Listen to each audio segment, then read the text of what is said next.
To the new Minister for Social Services, Scott Morrison, joining us this afternoon. Thank you for your time. Congratulations on your new role. A lot of people have a lot of commentary about this shift over the last couple of days. Why do you think the Prime Minister has given you this job? Well, families and jobs are important to this government, and this is a key commitment and a key focus for us going into next year. And I'm very pleased that we've been able to achieve what we have in immigration and border protection, and the Prime Minister clearly believes that the achievements that we've been able to put on the deck there are things that we can translate across into this very important area of domestic policy. And so I welcome the call-up and looking forward to the challenge ahead. Because the government has struggled on a number of the welfare measures in the budget in particular. He's calling you now the Minister for Economic Participation. Do you see your role as giving some sort of boost to the government's economic team?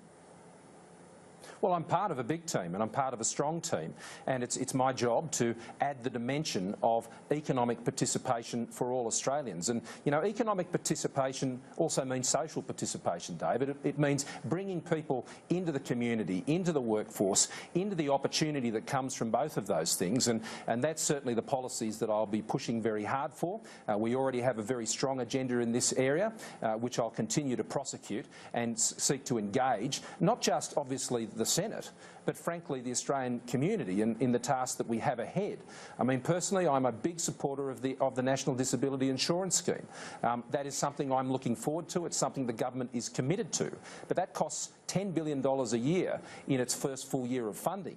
Now, to absorb that into a program that is already costing over $130 billion, this is going to take a big effort to ensure that the safety net is sustainable. And I can think of no more important element of the safety net than for those with disabilities.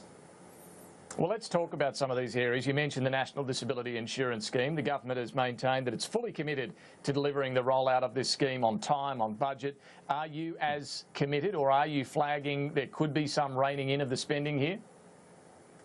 Well, no, what I'm saying is that we are very committed to it, and Minister Fifield, I think, has been doing an extraordinary job, and I'm looking forward to teaming up with Mitch to get this job done. But my point is this: we have to do the structural reform work within the welfare sector more broadly to ensure that these things can be achieved. I mean, every welfare dollar that's spent, every benefit that's paid, every payment that's made is paid for by another Australian. And what the system needs to do is respect the needs of those who need that support, and it needs to respect those who pay to provide that support. And I think Australians are very generous. I think they support the system, but they're not mugs, and they want to make sure it goes to the people who need it most, and that's my job.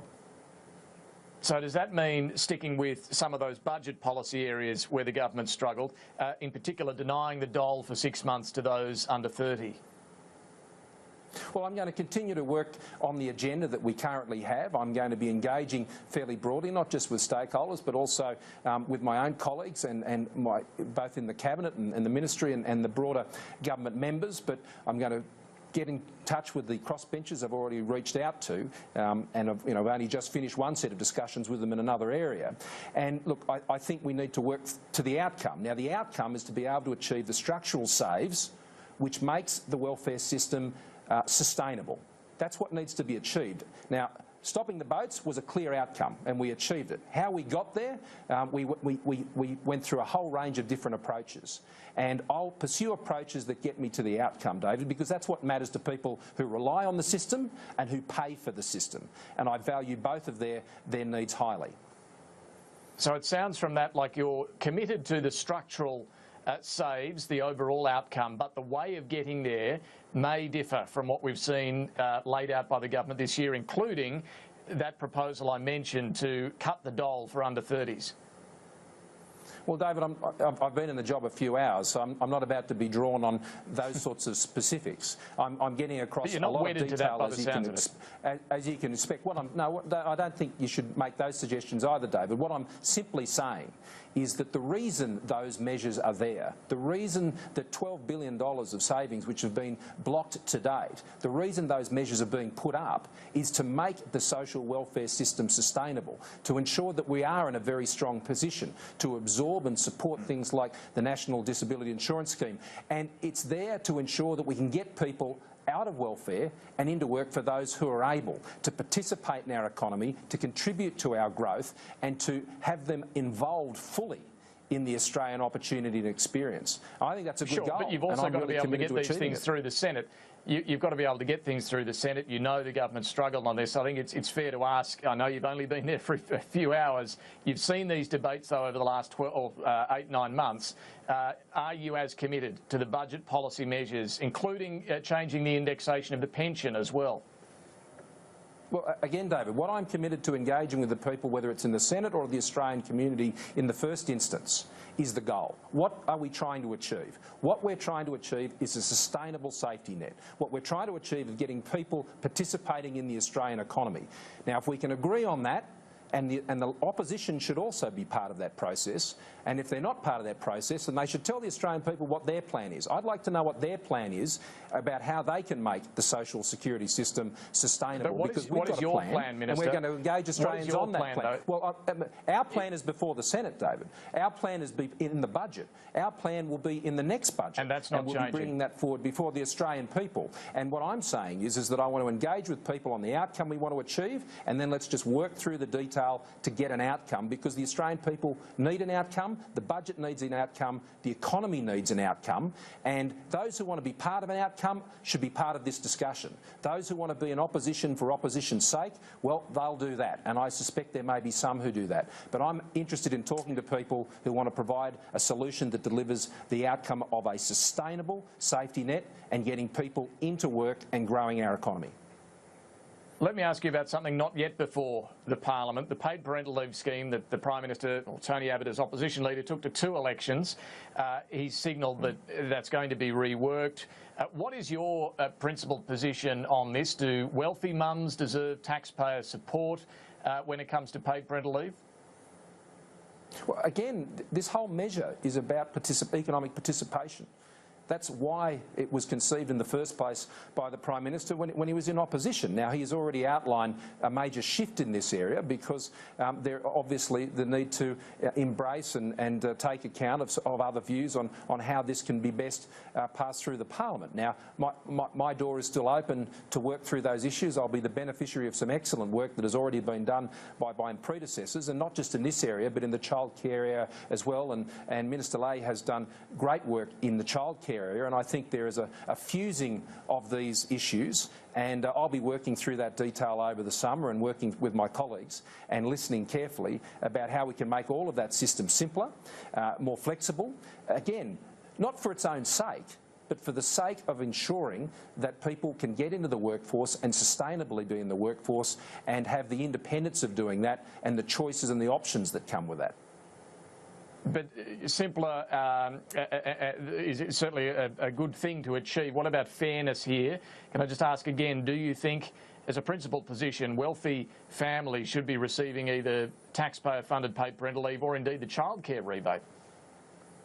Well, David, I mean, the changes that I think address those sorts of issues were already announced by the Prime Minister not that long ago, and I think that was a clear intent to take account of those factors that are raised in the public debate. And I think that what that demonstrates is, you know, we all want to get to the same place. We want to ensure that families are supported at the time when they're having families. Having families is a good thing. It's frankly the most rewarding thing I've found as a dad. I'm sure you have too. There's nothing better than that. But to support families as they make those decisions and to give them choices as they move through that, and to ensure that they continue to participate in the economy as they go forward and not be shut out because of their choice to have families. So everyone's circumstances are different. But I mean, it's early days, David, and that's why I'm... I understand that. I appreciate that. And I think everyone will give leeway here. But do you think, as a principle, wealthy families should get taxpayer support for either having a baby or helping put them in childcare? Well, David, as I just answered you a few seconds ago, the arrangements and changes that the Prime Minister announced a few weeks ago, within the last couple of weeks, I think address that concern. But he hasn't announced any detail, Minister. He's left that for the new year. What I'm telling you is I believe that the changes that he's already announced actually address that in terms of means testing and things of that nature, and other issues that we'll continue to work through over the summer period, I think address many of those concerns. And what that reflects is a government. Well, there is no means test, though. I want to be clear about this. There is no means test. There's a cap of $50,000 payment, but it can still be paid to even the wealthiest Australians. Well, David, this, I think, builds in, a control measure on this arrangement, and, we'll continue to engage with the crossbench and others. But I've got to say, also the Labor Party, I mean, where are they in this debate other than just complete opposition? Where's their plan, and how do they pay for their plan? Now, you will see plans for us, as you already have this year, and you will see them in this area, and we will articulate them, and I'll make the case for them. And the Labor Party can either support those plans, or they can come up with their own, but they just don't get to have a whinge with no obligation to spell out a different alternative. Final question, Scott Morrison. You've indicated your approach here is to get that spend down across a safe welfare safety net, but get that spend down. How should we judge your success in the role? Would it be sticking to what's laid out in the budget, only a 2.4% increase in spending across your portfolio in 2015-16? Would that be a success? Well, I think there are short, medium and long-term goals here, David. And the ultimate goals here are really, as I've said on a number of occasions now, ensuring we have a system which is sustainable, ensuring that the growth in expenditures is in keeping with what the budget can afford to bring it back into surplus.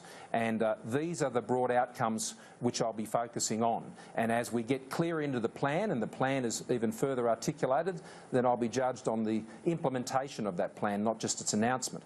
And, you've got to get things done at the end of the day, and that's what I'll be focused on. That's certainly my track record. And I've got to say this, the integrity of the system is paramount in ensuring that Australians have confidence that the system is doing what they want it to do for the Australians who are most in need. And integrity, whether it's in the welfare system or the immigration system or any other area of public administration, Australians have got to have confidence in it. And I look forward to giving them that confidence so they know that the hard tax dollars they put into the system are going to the people who need it most. Social Services Minister Scott Morrison, only hours into the job. We do thank you for joining us this afternoon. Merry Christmas to you as well. Look forward to talking more about all of this in 2015. Certainly, David. Thank you very much. Merry Christmas. We'll take a break, then back with more on PM Agenda. I see John Robertson, the New South Wales opposition leaders, announced a press conference in about 15 minutes from now. We were talking yesterday about the position that he's found himself in over the letter that he signed requesting urgent consideration of a custody request for man Haron Monis. We'll see what happens there in the coming half hour. Stay with us.